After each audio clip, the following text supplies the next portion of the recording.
temos que pensar en silencio, como acusado que di non lembrar nada. Fomos valentes nun mundo de cobardes, corrimos moito pra non chegar tarde. Fomos as vítimas da nosa inocencia, fomos héroes da resistencia.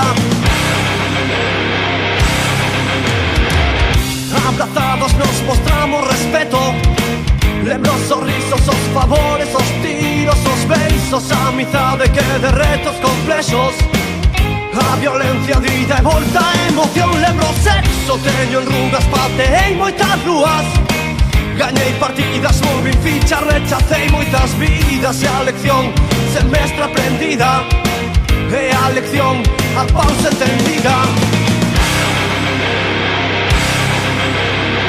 Fomos valentes nun mundo de cobardes, corrimos moito pra non chegar tarde. Fomos as vítimas da nosa inocencia, fomos héroes da resistencia. Non houbo mitos de referencia, sempre por armas a nosa conciencia. Somos unha familia que se piso na rúa, netos desta ditadura.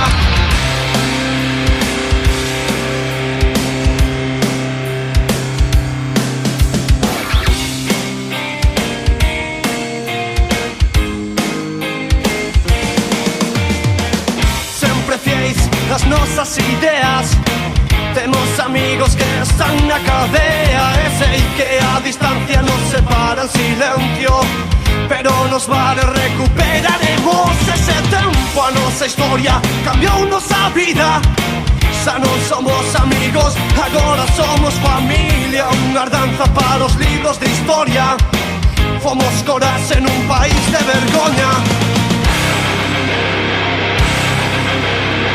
Fomos valentes nun mundo de cobardes, corrimos moito pra non chegar tarde. Fomos as vítimas da nosa inocencia, fomos héroes da resistencia. Non houbo mitos de referencia, sempre por armas a nosa conciencia. Somos unha familia que